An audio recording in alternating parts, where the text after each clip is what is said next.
Hello everyone, how's it going? Welcome back to another video. My name is Diego, this is Carla, and today together we're gonna be doing the part 2 on meeting the kids that these parents produced. So in the 2024 season, I paired up Carla with Keith, and they made some gorgeous babies. And in today's video, I'm gonna show you those babies that I'm talking about. Now before we jump into the video, I wanna say that I do not have all of the babies that they produced, since some of them got sold, and one of them, I lost it 2 days ago. I don't know where it is. Hopefully it'll turn up. It probably will, and if it doesn't, I'll be really sad. But it's one of the things that can happen when you own this many reptiles. You leave a gecko unattended, the door open or whatever, and they could escape. So in my case, I think I left the door open while I was cleaning. I didn't pay attention to where the gecko was going and probably closed the lid, and then the gecko was not inside and I lost it. So I don't know when, where, how, but I think it was probably around 2-3 days ago when I was cleaning. So I'm not sure. Hopefully it'll show up, and if it doesn't, I'll be really sad. But yeah, one of them got lost, and I think I've sold 3 of them. So that's about 4 babies that I don't have with me right now. I might be wrong. There might be 4 that I've sold, but we'll see. We'll see. And I'm gonna start showing you some babies because they're really pretty. Carla is a lavender harlequin. She's got a really pretty base when she's fired down. She's got awesome genetics. She comes from Ragtastic Rags with a great lineage. Overall, this girl is one of my favorites. She puts on weight pretty easily. She is still really young. This was her first season. She has a great personality. And although her crest size is not huge, her structure in general is really good as well. She's got a wide dorsal. She's got a really good structure overall. No health issues or imperfections. She has a pretty good structure, as I said, although the head is not the best. She has no spots, and she's produced some really good kids. Overall, I really like this girl. She's the first gecko that I bought at an expo, and I am not disappointed. She's one of my biggest investments at the time. She was $250, and that was a little bit too much for me. But she's totally worth it. I've already made the money back with the kids, and now I have some awesome offspring that I can't wait to show you.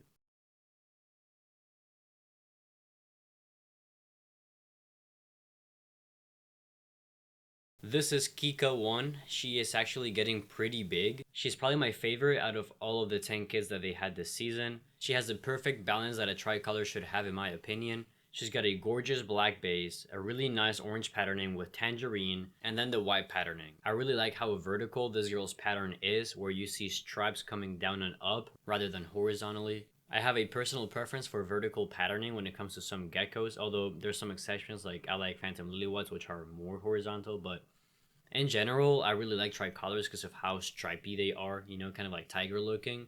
And this girl, in my opinion, has the best features of each parent. She's got the tangerine from both the dad and the mom.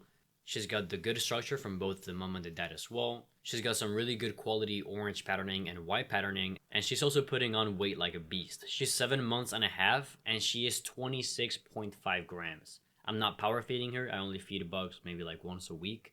The temperatures are sitting at around 70 degrees Fahrenheit, so I'm not cranking them up to get better growth rates.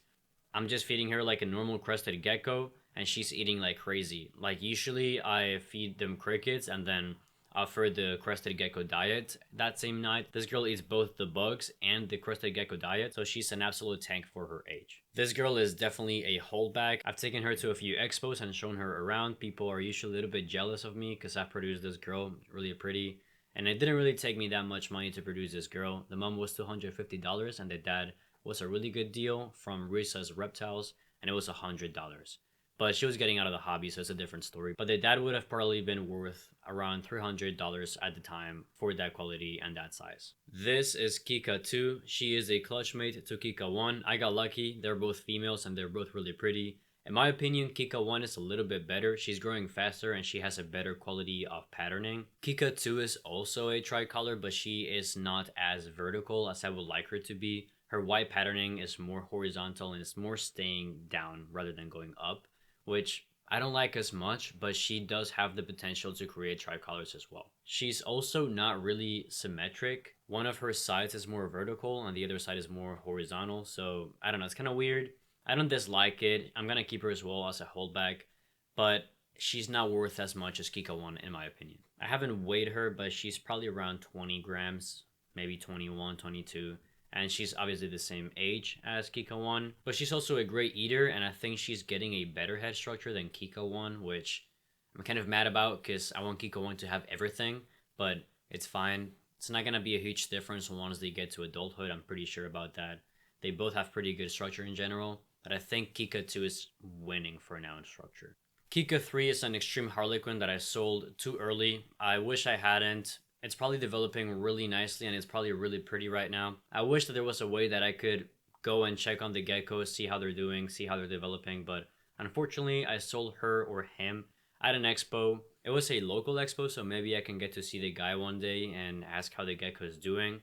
But still, I have no progress pictures of them right now, so I'm just gonna have to show you these older pictures that I have. It's not a bad gecko, I just sold it because I kind of had to bring something to the expos. I was trying to put my name out there, but I can't go empty-handed to an expo. So I brought them with other geckos, sold a few, and unfortunately we're not able to get a hold of the buyer and maybe try to communicate, see how it's developing or whatever. But it's fine, it was probably going to just turn into a pretty good extreme Harlequin. This is Kika 4, and he is fortunately a male. And I say fortunately because I kind of need a male with this quality for these projects.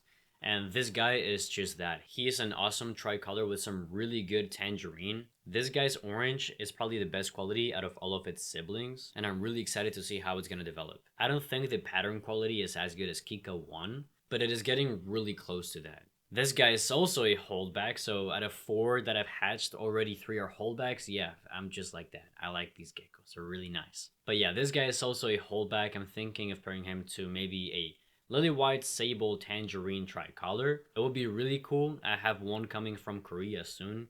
If it's a female, she will go with him. If it's a male, he will go with Kika 1 and Kika 2. So I don't really have any complaints. I don't care if it's male or female. Whatever it is, I'm gonna pair it to either Kika 1, Kika 2, or Kika 4. But yeah, this guy's a holdback for now. He's really pretty. I love that color. I love the saturation. It's really, really orange. Hopefully I can stack that even more and get the tangerine to pop up really good. Kika 5 is really similar to Kika 3 in my opinion. I'm not gonna spend too much time because it's basically the same thing. It's an extreme Harlequin. It's got a little bit more white patterning, which might look like portholes right now, which portholes are essentially just white patterning and lower expression. But that white patterning might develop a little bit more with age. I also sold this one at an expo. I know the guy who I sold it to, so I could check up with them in the future and see how the gecko is developing. Hopefully they're doing fine. Hopefully they're healthy, eating properly like they were doing here. But I don't really have much information on this gecko as of now. Kika 6 is unfortunately my least favorite from this pairing. The reason being, it's really horizontal. I don't like quad stripes coming from a non-quad project. Unless the quad stripe is stacked and they're purposefully, I don't really like quad stripes that much. I'm not a fan of things that pop up randomly out of a project that they shouldn't have popped up from. I don't know if that makes sense, but I hope it does. It's not ugly, but yeah, I sold it locally, so I know who I sold it to, and hopefully I can keep track with their progress because I'm sure that their development is not going to be as bad as I think right now. I'm sure that I'm going to be surprised in the future. But right now, I don't really want a quad coming from a non-quad project. So I had to leave in my opinion. Now this little guy here is Kika 7. When this guy hatched out, I knew it was going to be something crazy. Just like with Kika 4, when I saw the white patterning right out of the egg, I said, this one's going to be crazy. I don't know why Kika 1 didn't hatch out with that much white patterning. It kind of just developed with time. But I was really surprised because Kika 1 hatched out with less white patterning than Kika 4. But right now, Kika 1 has much more white patterning, like density, than Kika 4. So it's really interesting.